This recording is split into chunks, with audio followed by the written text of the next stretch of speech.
Kezdjük el a KRTK-KTI szemináriumot, Koren Miklós. Oh, sorry, so I will be English. Koren Miklós will be the presenter, and let's start with the Miklós.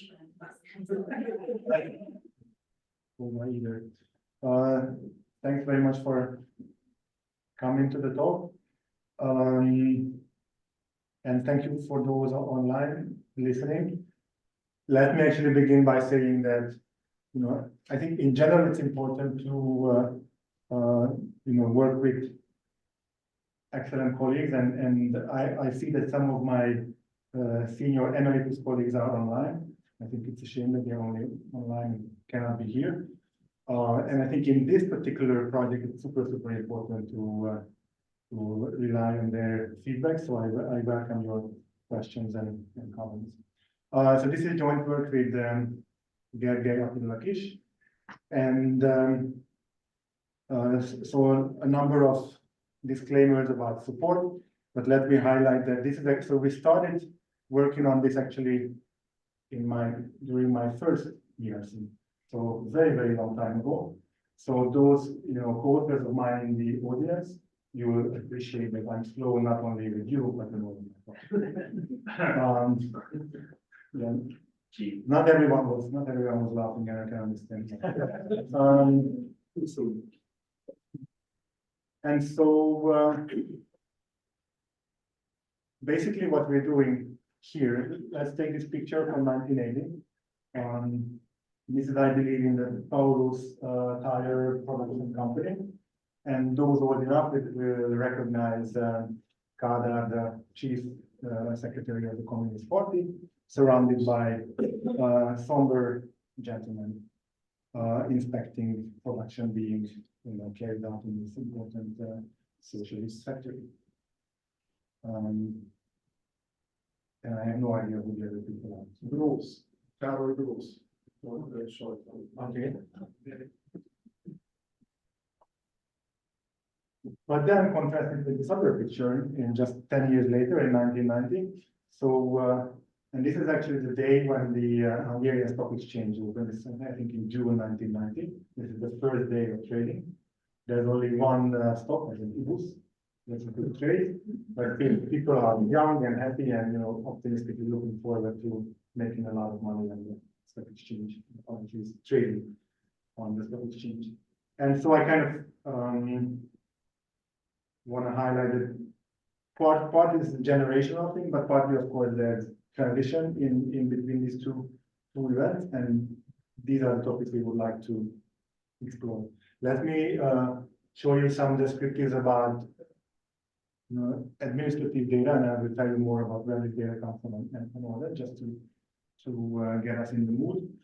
So the blue line is the number of chief executive positions as recorded by corporate courts. So whenever you incorporate, and then actually, this is a relatively old law. You cannot just run your business. You have to go to the court and incorporate, and then you have to say who is the chief executive of your company.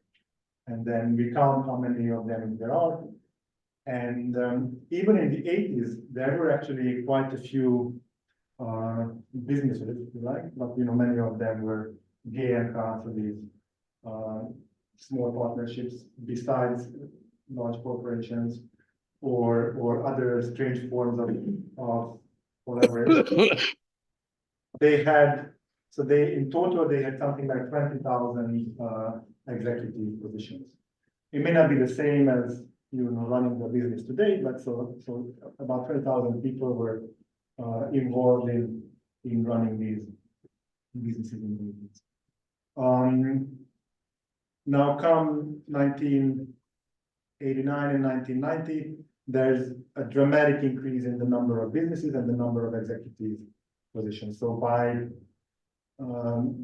basically the last couple of years, the average is more than 400,000 executive positions. And you know, most of these are tiny firms with just maybe one employee or 0 employees.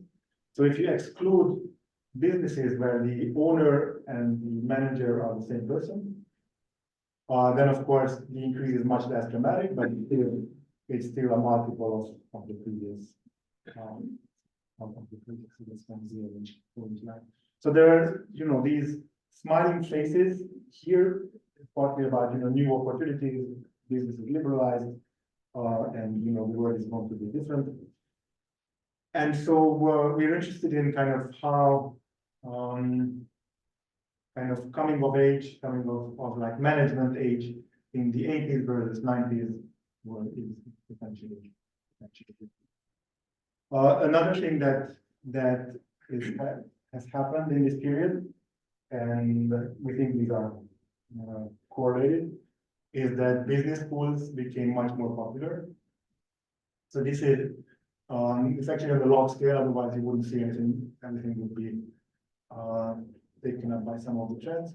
So many more people are interested in economics or business degrees than before. And relatively speaking, engineering degrees decrease in popularity. I mean, the biggest jump is actually what I call other college, most of which are humanities, not these professional schools. But what I would like to highlight that there's a big increase in formal training. Not everyone, okay, so we are all in this data set, and not all of us are entrepreneurs or managers. But it's, you know, some training that hopefully correlated with management skills. And this is from a table on the work by Gergely, looking at entrepreneurial attitudes. So basically asking people, do you want to become rich? And in this kind of gold rush period in 1990, 44% of respondents said yes. This sounds like a great idea. And so just to kind of give you a bit of a spoiler, we were kind of hoping for almost like a regression discontinuity design. This was such a stark change that if you were considering becoming a manager or an entrepreneur like late 80s or early 90s, then it's a special group. Whereas early 80s or later 90s, that's already very different. That's not really what we see in data. There's nothing to start, but we still want to compare kind of generation. Why is the sample so small in 1990 relative to the other years? Oh, that's a good. Could be just a Okay, yeah, I should mention. It's a gamble, right? Yeah. So this is kind of a bit about Hungary, but let's place it into a broader context. There's a lot of work on management practices, and this is you will see that this will very firmly fit into that literature, because we're actually using their survey instrument to measure management practices. Nick Bloom, John Hungary, and co-authors have published tons of papers on this, basically starting the entire literature. And the short idea of the literature is that management stuff is things that the business school do and McKinsey does, and quantitative economists do like serious things. And so what they did is they quantified management practices by developing a very specific survey instrument. And with these numbers, they could run regressions, and they basically could bring in kind of a quantified management practices into economics, and have been very successful with that. But the findings are that that, all kinds of correlations in the direction that you would expect. Firms with better management practices are more productive, they are bigger. Firms in richer countries tend to have better management practices, we'll see a bit of that. But it's also the case that these practices can be improved with training. Okay, so it's not just that some managers are great, some are not so great.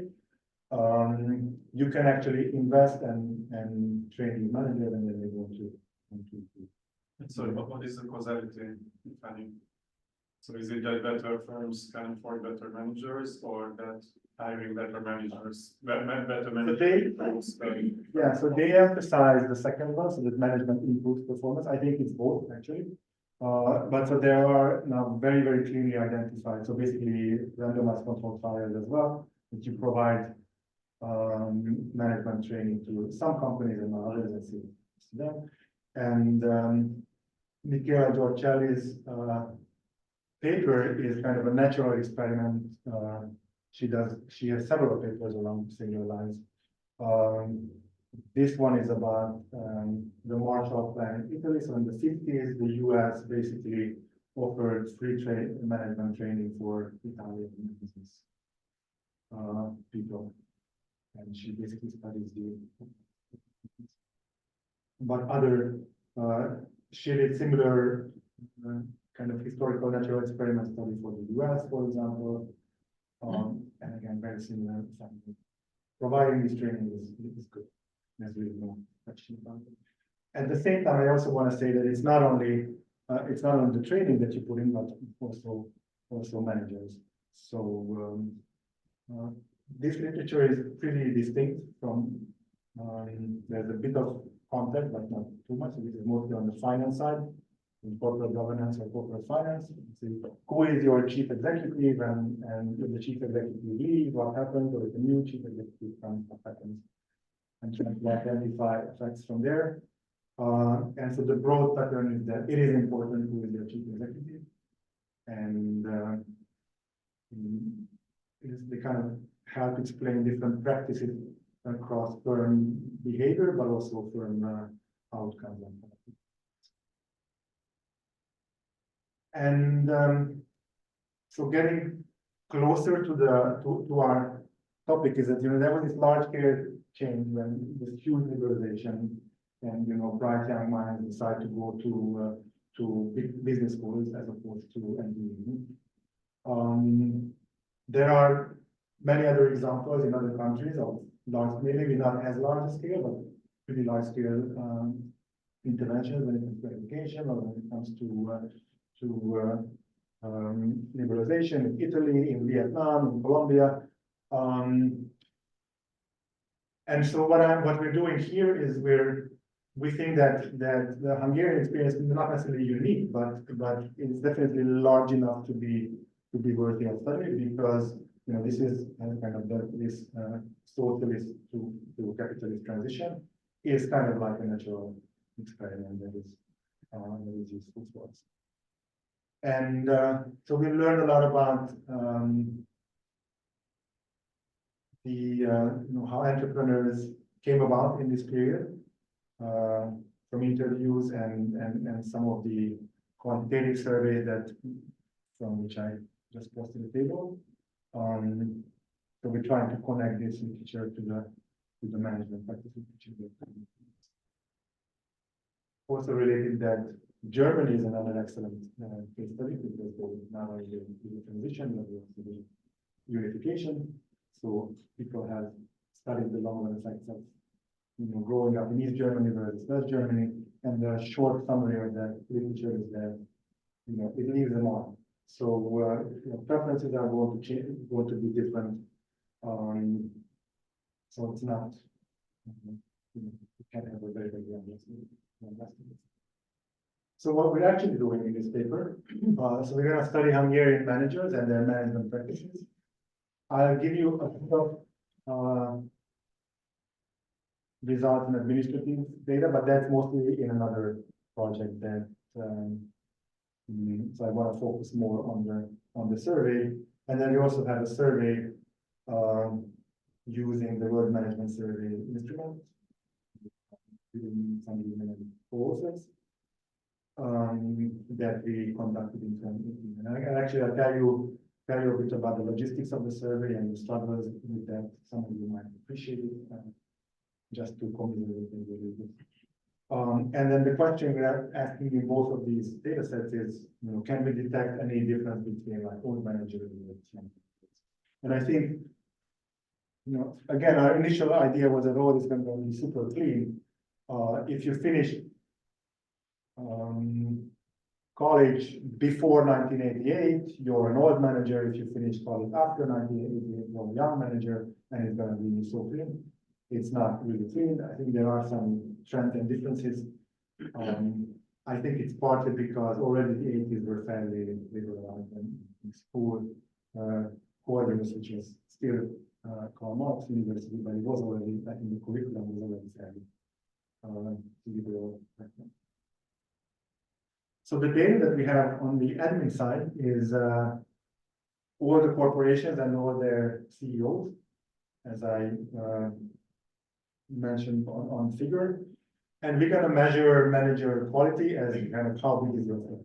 It's a very simple concept, but at least in the model,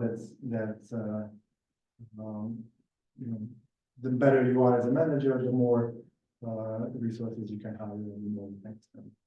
So what is the question you're asking in the end? It's not clear to me. So what is the hypothesis? So the hypothesis is that so let's do a bit of a kind of registered report. So going in, our hypothesis was that that the young managers are going to be better, adopting better practices because they learn these practices as opposed to the older managers who came of age, so got their training and their first job experience under companies. Go back one more slide. Can you spell out in like 3 bullet points what the long-lasting effects of socialism would be, or what those effects are? So in the East German context, they spend a lot, which we don't, on attitudes and preferences, and basically I don't know, survey data, but also on like voting behavior. So preference for redistribution, views about democracy, views about liberal markets, they converge. So they are not there's a big related gap. to management practices. But they're not related to management. Whereas we would add machine learning. If you and for some of these, so back to the data slide, we actually have a fascinating data set on biographies of famous people in Hungary. This is called Who is Who Magyarországon, I believe. That was the official title. And it's a really, really cool data set. It's like LinkedIn for the 1990s. It's just that it's only 63,000 people out of 1.3 million. And it's definitely not a random sample, but we are also, among that we are also looking into, we can learn more about them because then we know where did you go to school, what degree did you have, what work experience you have. So you're, let me try to, get it straight. So your question is, okay, Suzuki comes to Hungary, they hire a 30-year-old and let's say a 45-year-old manager, and your hypothesis is that the 30-year-old will be better or will become more like, more productive and something like that. Yeah, so there is actually two competing, and it's great that you're pushing this because we could but there are actually two competing hypotheses here. One is that we would assume that Corvinus provides more relevant business training than Karl Marx University did. So then the content of the curriculum is probably better. But the other is that in this goal, This cannot be learned on the job. and that this cannot be learned on the job. There have been all sorts of other values of education during the 90s and 2000s, right? They went to Page to get some degree Yeah, and or so, some other places. so that's why we're not there yet, but we're gonna look into the full biographies. Even if it's not a representative sample, we wanna look at the 60,000 people and see, okay, why do you get your degree? What's the difference between, I fully agree that there might be different. But so the other mechanism is that during this gold rush period, everybody wanted to start a business, become a trader on the stock exchange. So this whole new world was super new and everybody was excited. And so even if you were not supposed to be a manager, maybe you established a small bakery or like most fashionable corporation at the time. And then it's actually, so being in that cohort is not necessarily a good idea. Maybe you should have become like a chemical engineer and work for someone else. And so not all young people. So that's kind of a competing hypothesis because this is relevant for people who were, in college age in the late 80s of the 90s. At the same time, then can be a very strong selection.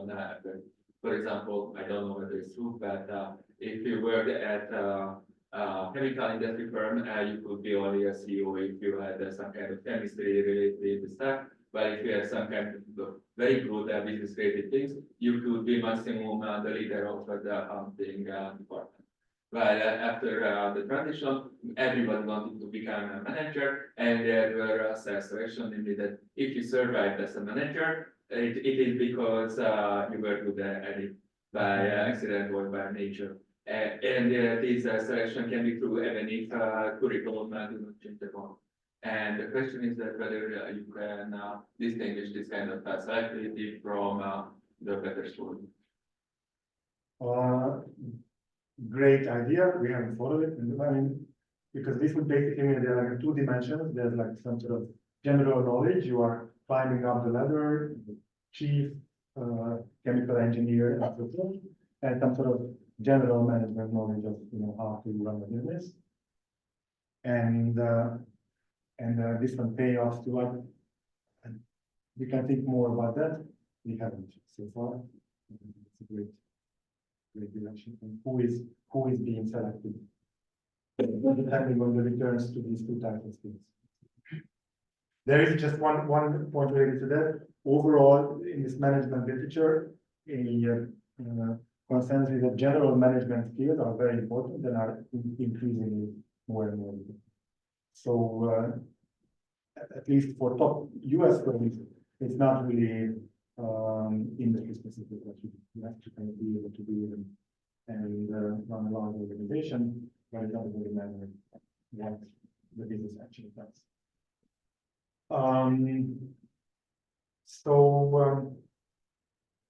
For the college graduate data, that's basically only the figure that I showed you, so I don't want to go into more detail there. And then, of course, I'll tell you much more about the survey. So just on the administrative data, so there we don't have a measure of management practices. So our measure of manager skill is just to say good managers should be able to run bigger firms. And practically any model you can think of that's going to be an outcome. So we basically estimate a fixed effect model. It's not manager. We could include manager fixed effect because we have many firms and managers are moving across firms. But these estimates are super noisy. So we include instead a cohort fixed effect. So let's look at the employment of the firm. We can do it with sales, same results. So some measure of firm size, regress it on the age of the manager, the age of the firm, sector, time, dummies, maybe there are different competitiveness in the sector, and then include a cohort level. And so that would be the design that I think you mentioned that. There's like car industry in 1997, and we're comparing firms for which, and this is for the CEO, not like this is for CEOs, where the CEO, and here the cohort is the first time they enter the manager database. So whether the CEO is started their managerial career in the 80s or the 90s. So this mu C is one object of interest. And if we plot that mu C, that's going to be our orange line relative to I think I think we're normalizing to 1988, I believe. So this should be the 0 there. Relative to that, what we actually see that the later managers have tend to manage smaller firms. So this is deviation in firm size. So it's like 40%, 40-50% smaller than these early managers. After the transition, the firm size went down and the amount of firms went up.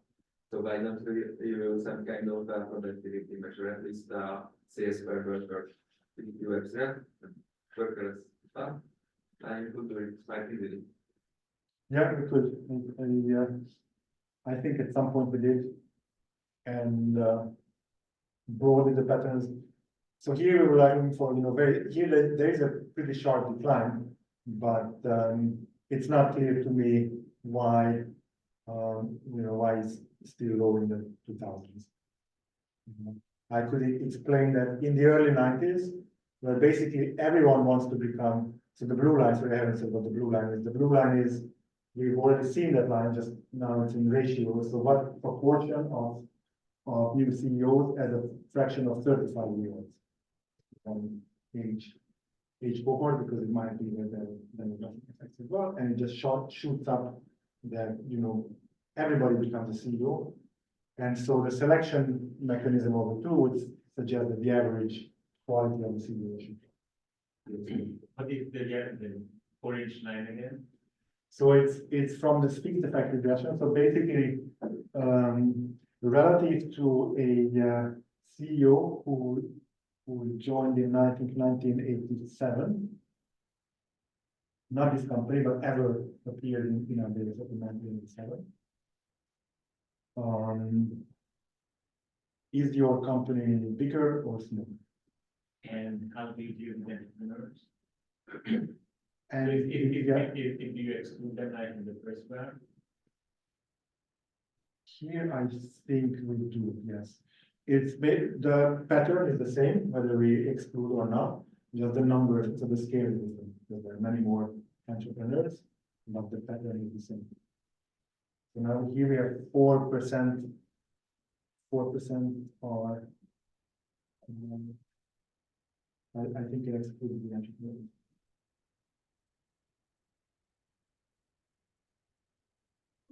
You see the same pattern if you did not use the overall firm size distribution, just you pick the top, I don't know, 10% and just measure manager quality by being in the management, the top 10%,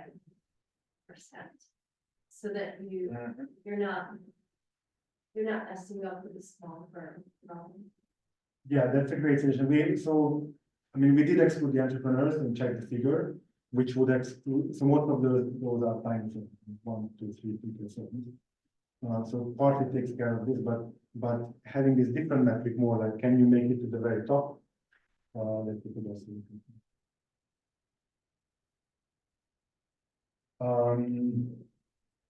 So that's basically our kind of key finding, but we do more. So we kind of more controls and more metrics on the left-hand side as management quality in the administrative data. But this is really from another project, and I just want to kind of show you what.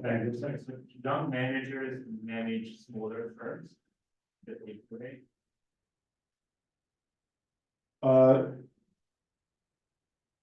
Younger, and I say, you know, 80s, post 87.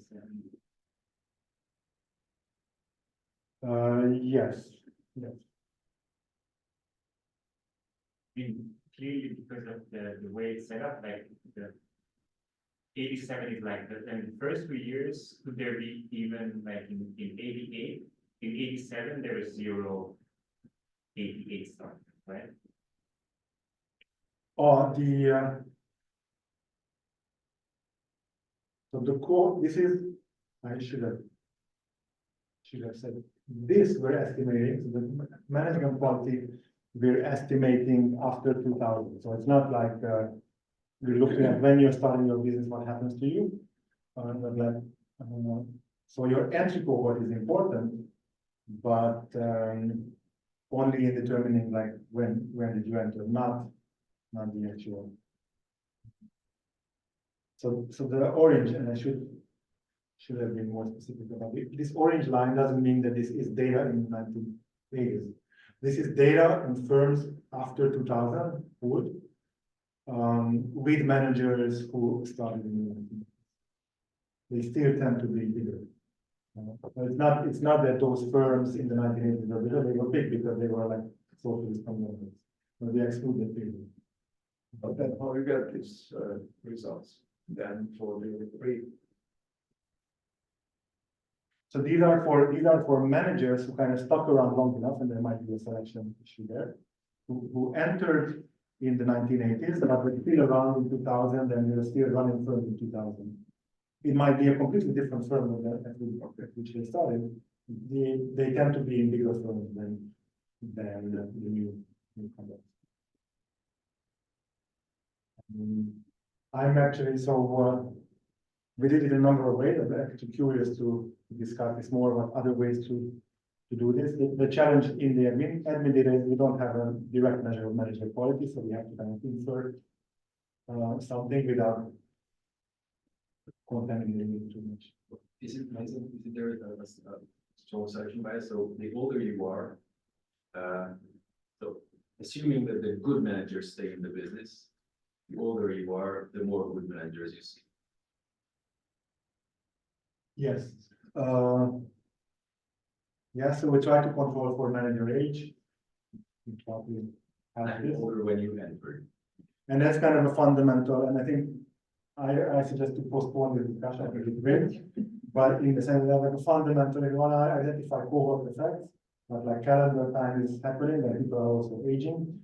There's a limited number of things we can identify, and I'm afraid you still don't understand what exactly we can do.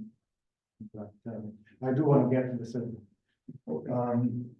So the word management survey, let me say a few words about the methodology, if you haven't heard of it yet. It's basically a structured phone interview, or like semi-structured, I should say, with the operations manager. So initially it was done for industrial firms, and we do it for manufacturing firms as well.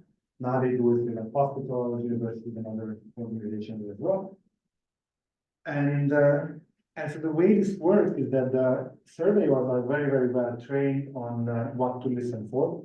It's not like a closed, there's like a true or false question or a scale. It's like more like an open-ended question, like what do you do when there is a production? Or, tell me what happens if you don't read your quarterly account. And then the managers start talking, they actually love talking. And then silently the surveyor is scoring the response. I didn't say weekly, you said monthly, or there, and maybe there are some follow-up questions. So it is quite subjective, but you can do like double score with different surveyors and see that it's pretty highly correlated. So they spent a lot of time developing this instrument. And so the thing to keep in mind is that, higher scores mean better management practice, at least in the sense that when you're discussing like, the World Bank's doing business survey, which I think has already fallen out of fashion, but there it's, how good is your country in the ranking? It's more like how close is your country to Switzerland? Do you want to be like Switzerland? Hell yes. And so it is more like, are you doing what McKinsey is telling you to do? Basically. And I think the idea is that these things are actually highly correlated with firm outcomes that we care about is good news. It's not just, it's not just some random metric that American managers like to work, American business schools like to parrot. These are actually useful for the firm. So in the Hungarian wave, we did it in the spring and summer of 2018, and we were targeting manufacturing firms with 50 or more employees. So for Hungary, that's already pretty limiting because 50 is already a pretty strict cutoff for Hungary. Most of our businesses are smaller than that. And so we ended up in our sampling frame, we ended up with 762 firms. And also after finding contacts for them, this is what we, I think initially we had a little bit more, but then we contact. And so then came the survey work, and let me tell you some numbers about the survey funnel, which this was the first time. No, it was actually the second time we did the survey. So I already understood that these numbers are important to keep track of and try to intervene if there's anything. So every one of these firms was contacted by phone. This is a phone survey, like no email, no, not an in-person thing. And then the surveyors were instructed to speak to a manager, so not just some secretary at the firm, but either the CEO or the operating production manager. And so in about a third of the page, they could get contact. Okay, yeah, here's how you can reach the manager. So that was actually the biggest drop in compliance, if you wish. A lot of the companies just directly, I think roughly 40% said no and won't ever call us again, and the rest they just hung up. After getting the contact, then at that point it's actually pretty. I'm not saying it's smooth sailing because it was a lot of work for the surveyors, but much higher response rates. So then they scheduled the interview. It is a long interview, so it can take an hour, sometimes depending on the manager, more than an hour. And once they scheduled the interview, they mostly completed and they were mostly usable responses. I think some of the numbers here include duplicates. I mentioned that there's double scoring of some companies. So in the end, we end up with 180 companies. So basically the process of this, now I understand it is actually still a pretty good response. But at the time, it was very demoralizing that, like 700 companies and then you end up with a sample of 118. And so I was so demoralized that I haven't touched the project since. But, it's still maybe underpowered, but it's still 118 useful responses. So that's, I think I have more of these numbers. And so if you look at kind of, if you compute the average management score, there are 18 different components. I haven't listed the 18. I actually not going to report them because they are highly correlated, and this survey is pretty underpowered. So I'm going to stick to like better managed versus just better managed firms. Trying to kind of split hairs with 118 observations. I think it's. So if you look at the average across all the different scores, then Hungary is roughly in the middle range of these countries. This is kind of a selection of relevant comparison groups. So European countries, including some peripheral European countries. There are not a lot of post-socialist countries where the survey has been conducted. Poland had a survey. We have been doing it. We are actually now asking for access to the microdata for Poland and to be able to do the comparison with the Polish and the German data. And these numbers are highly correlated with GDP per capita, so these average scores. This is now across groups of I haven't put the which country is which. If you know your GDP per capita, you could infer. One of these plots is Hungary. Sorry, but I should have flagged it. Like super high correlation and no supply. Now, what happens within the country across these 118 respondents might be more interesting. So what we did first is to try to validate, these data. Did we actually do these respondents know what they are talking about? Did we code them correctly? Did the surveyor really fill in the survey correctly?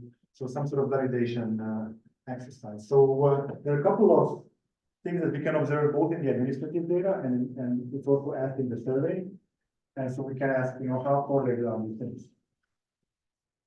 And so one question here is, what is your firm in the survey? They say something. They say a number. So part of it is, if they say 1961, you realize that they didn't mean that their firm is 1961 years old. They probably meant that when they were founded. So these kind of corrections you can make. In the survey data, we see the actual founding date of the legal entity that's being interviewed. And there's some correlation, but it's rather weak. I mean, okay. How about some name change or structure change? And so, So one issue could be, and we can actually go deeper, that when we look at in the admin data, we actually do follow if there's a change in like the legal form, but nothing else, then we go back to the first. But we could actually look at, how did you interpret this question? Is it the current legal status or including the previous?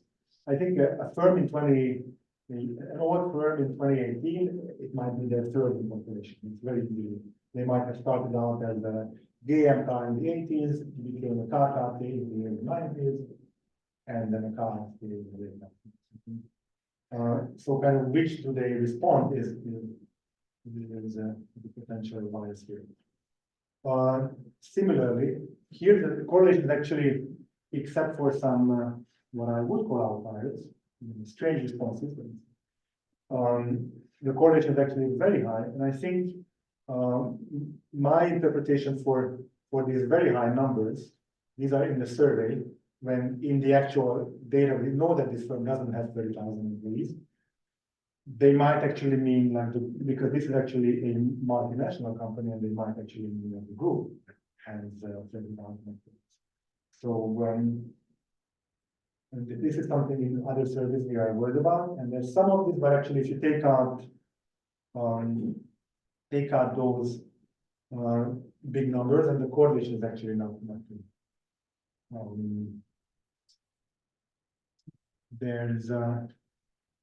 We could actually check, because they ask about plant level employment as well, and then it might actually be more, even if it's a legal entity. At least in these days, I think now it's not anymore, but every Hungarian business has to have a Hungarian incorporation. So the legal entity is the proper unit, but maybe that's not what they understand in this question. What percentage of your revenue is coming from exports? Believe it or not, this is an okay correlation, but not. So here there is an issue of, we do this survey in like spring and summer of 2018. And so for financial data, we use the last available year, 2017. And sometimes we don't have 2017 and we go back one more year. So there is of course rounding. So in the survey round numbers are more likely to be reported 40%, 60%. But so, my conclusion from all of these plots is that, it could be worse in the sense that at least, it seems that these people know what they are getting. So they are just not just random answers.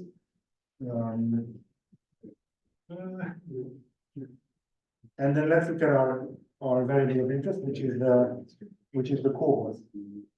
So here we look at, I think there's two here there is two things to distinguish, and I want to emphasize it. So in the administrative data, we're looking at the birth year of the CEO and the company.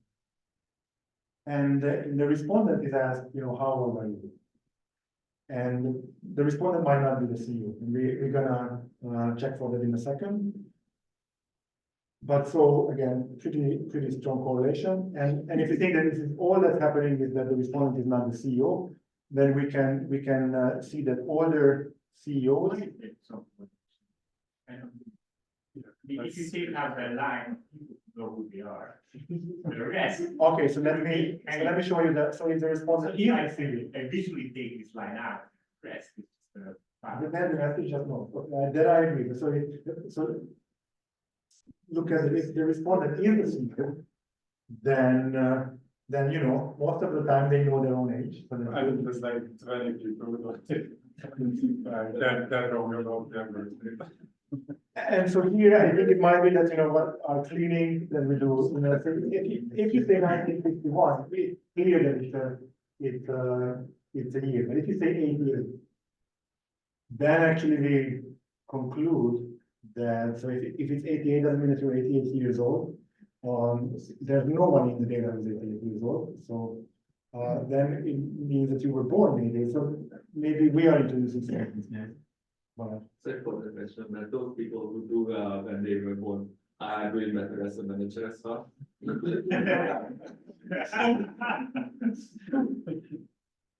we could check. I mean, I'm a little worried that these are probably mostly our mistakes. So the question that misunderstood or something. And these are, this I would think that, you should. There's no guarantee that the survey is right. So, No, I mean, in the survey, those are mistakes. you mean the admin data or? Yeah. Maybe, okay. No, so there you have actually, after some point, I think 2010, you have to report your birthday. Birthday data comes to the admin data. Yes. And, Yeah, and so, yeah, I think it's some sort of unwilling to, so kind of round numbers. Yeah, I guess this is wrong. You could. Yeah, right. Maybe there's a change in the year, right? It's possible. Yeah, and then it's, if it's CEO. in May and then you were born in March, something so, but okay, but that, that they change, there's a change in CEOs, the admin data you cut. Or Yeah, maybe you that's also, go we look at the the May process, cutoff and then. we look at the process, but it might be a difference of view. So this is a good graph. I want to, this is good. And on top of this, so these are, I mean, the difference, I guess I could have colored, the difference are the people who are not CEOs. And so I would want to say that the non-CEOs are actually younger than the CEO. So they were born later. And I still think we did run a regression, and there is a positive correlation more than CEOs and for their production. So what about the management score to come to the meat of the project? And as I mentioned, I'm only looking at average across all the management questions. We looked at like groups, and they pretty much have the same those correlations. Yeah. Is it possible that there is a systematic measurement error? In the sense that some young talented people are answering the right questions while the old bosses not doing so well?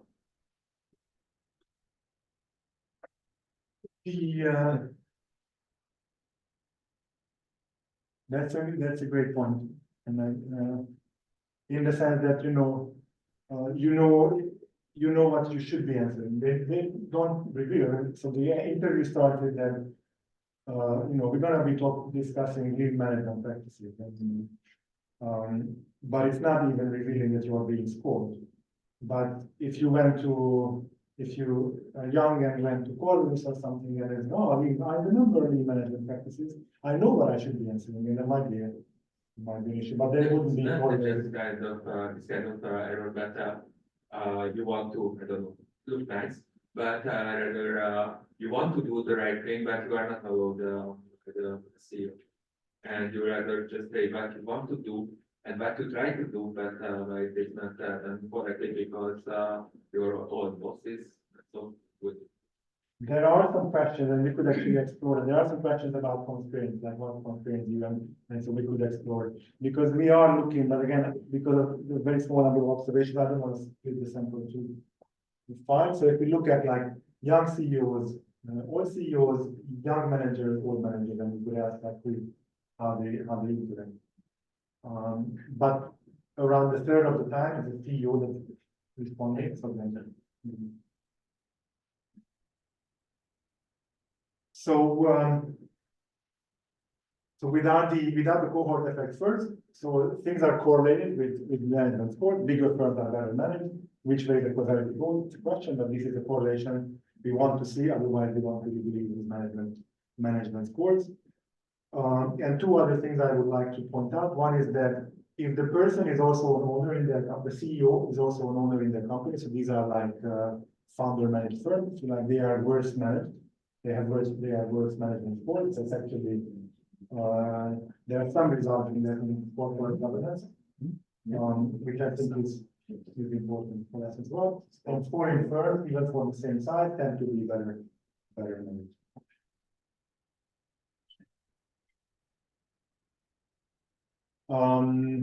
And so actually whenever we're looking for cohort effects, we're gonna control for whether the firm is foreign or whether it's an entrepreneur managed or owner managed firm. Even if you don't do it, it's pretty much the same. But these are like so high, so strong correlates of management score, like very different businesses. If you're your own business or if you're like a part of a multinational, it is we want to separate that. We're not going to control for size, even though it's very highly correlated, but it's partly now. If you're a good firm, you can grow more. So other than showing this correlation, I'm never controlling for size. Here we have this small business trend, so to say, that if the entrepreneur is included, she doesn't want to grow and seem to just falls the growth in that sense. Yeah. And that is heavily researched by Attila and others, that interviews were made that they do not want to enter those growth spaces where they do not see themselves convenient enough. I think that's a great way to frame it. So then basically, like, why are you controlling for these two? Because these are really different strategies. So it's not just that, hey, I do a little bit more of like employee checking or monitoring of targets. It's like very different strategies, whether it's my family business and I already employed all of my kids and I don't want to go further, versus it's a multinational. So these two I wanna keep separate. I don't want to throw them out because then I left with everybody, almost not, but roughly a third of them are entrepreneur and a third of them are foreign, so I would be left with so I'm just gonna include control C. And so is this management score, conditional on other stuff? Is it correlated with firm outcomes? And yes, it's highly correlated with labor productivity. We don't actually find a significant correlation with TFP. Nor with exporting. We were just some things I wanted to. But so these management scores are meaningful in that better managed firms are bigger, and they also tend to be for the same number of employees, they can produce more. So in terms of the cohort effect, this is the birth year of the respondents in 5-year views. So most of them are born in the between 1970 and 1985. And but there's some variation. If you look at CEOs, then it's shifted to the left. So CEOs are older than average. So this is so we're regressing management scores on cohort dummies, while also including full ownership and entrepreneurship dummies. It doesn't really matter. It changes the standard. And so forth. Can I just go through the slides? So how many libraries management scores say there could be, you could need very different management skills depending on the size of the organization you manage. So maybe the reason why you get higher scores for large companies is because the survey is structured such that you're asking for skills that are required to manage large organizations, but maybe you're great at managing 50 employee companies. Yeah, I mean, I mean, ultimately, these are soft indicators, right? yeah, and so the premise of this whole literature is that these are soft indicators that can be quantified, and they are mostly one-dimensional. Even though they measure these 18, so the fact that they are correlated is not a Hungarian specialty. They measure these 18 different metrics, and they're very highly correlated. So that's why I said it's sort of like how close are you to the McKinsey idea. It's a really one-dimensional thing, and I think there is a potential counter that but your environment is different, and the Hungarian is really one influence.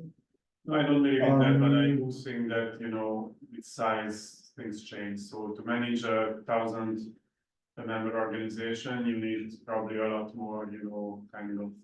Yeah, so all of these are about 50 in terms of employment, exactly because of that. So if you have like a 5% partnership, it's not here. Because there is a About 50 still, there's a huge difference between 50 and 5,000. And I mean, as companies grow, they are switching from the original geniuses who are great in pushing new ideas and have really original ideas, and then ultimately, once the firm matures, you need people who can manage reliably these larger organizations. These are different skills. Yeah, I think I agree that this is an absolutely relevant question. Here we have one snapshot, so we cannot really address that. In the admin data, we have longitudinal. We can track people over time. We can track firms over time. So it would be interesting to see. So in these 5-year cohorts, there's this TIE Fighter Club basically says, relative to the omitted cohort, which is 1945, how well are you doing on management scores? And some fluctuation, but the basic message is that 1945 and 50 is 0, is the same, and people born after that are much better. And so this is like a 50. So what does it mean? Remember, if you go back to the, we are correlations, but still, there's like a 0.5 coefficient on labor productivity. So if you can increase your management score by 1, you can increase your output by 40%. So these are, I think, huge differences. How many people are there in the 45 and 50? For respondents, I think there's like 9. For CEOs, there's more, than like 15. This is respondents, no? This is respondents, yeah. CEOs have a very similar pattern, so like 45, 50, 0, or not significantly different from 0. And later years are much higher, except for It's like the 60-year-olds are the best. And the year 1964 actually, the very best. Yeah, someone was born in 1950 would be 68. Actually, that is the time. Now, drawing so basically 10 people of above pension age and below pension age are finding. We say rather than other pensioner CEOs or pension age CEOs are first. That's yeah. Yeah. So basically, I was being my delicate self. I mean, again, in the spirit of registered reports, what we were hoping to see here is that you know, there's gonna, so if you were born in say 65. Okay, can I do the math? You were 25 at time of transition. So if only we could see like a, you know, a drastic change around that time and nowhere else, it would be great. There is a bit, you know, this is, those two cohorts are like highest, not, I read, pretty underpowered. So actually what we, these are my last figures, I think. There's one more figure, and then, but I don't want to kind of keep splitting and then, oh, it's not here, then it's there, because then, you know, the p having people will kill me. So, a priori, what I would say is let's focus on this 1965 cohort, and, you know, before and after, and let's just leave it at that. And there, I mean, there's still a significant difference between, on average, 65 and old and younger. They are above this average. But It's just a minor presentation is true, but if your main message is that all their managers are first, then why don't we use just a bin scatter and fitting a linear line and showing that it has a positive slope? yeah, so basically there are very few people in each of these bins. Yes, Yeah, that's for sure, but the fixed line, I guess, also represents only very few. So, them, they're very low. You can It's like how almost it is there, because these are like bins. You can use that power to do it. There's not much, no more observation. I don't want to do a line, just a trend, because I am looking for a break in a way. And there is a bit of a break, but the one earlier than I expected, and also there's not a lot of people who are kind of old enough to be in the bank manager. They're more than single. So let me just show one figure and then I'm done, which is that if you now the standards are going to be bigger, let's exclude the expatriate CEUs who have a foreign, and this is going to be yet another project. We can look at your name and we can tell you whether you're Hungarian or not. And so let's only look at the people with a Hungarian address and the Hungarian name. And then we have basically the same figure as before, whereas for the foreigners, this cohort thing doesn't matter, which, you know, let me just say it does not contradict the idea that, you know, the Hungarian history here might matter. So going to school in 60s, 70s is different in Hungary than in Germany. Most of the non-Hungarian citizens in Russia. So that's it. Super. Thanks for your comments. Just as I mentioned, we're working on getting data from Germany, and also we have the micro survey data for Poland. And with Amanda, we are working on looking at education and training for some of the people for which we have more biographical information. Thank you.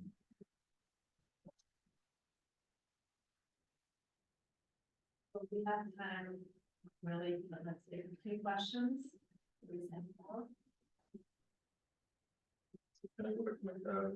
Age versus cohort issue. So why is it not that, let's say, middle-aged people are at their peak of doing their job the best? So in the administrative data, we could, because then we can follow the firm over time, and then we can adjust this. This is a snapshot. So here it's like 1-to-1. If you're in an early cohort, you're gonna be older in the sample. So we cannot do this. In the admin data, we have actually included for manager age and firm age in some contracting for contracts.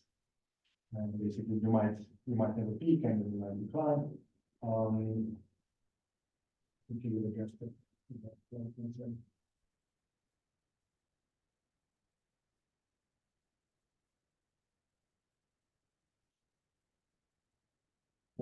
don't want to underline questions. So what about the gender composition? Do you see that there are more women or better have some women with management skills?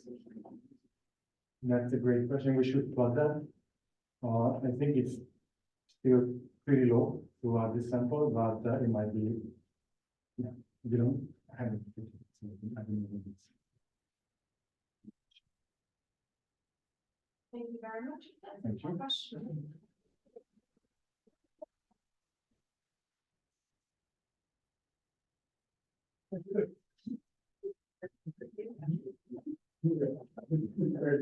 Question.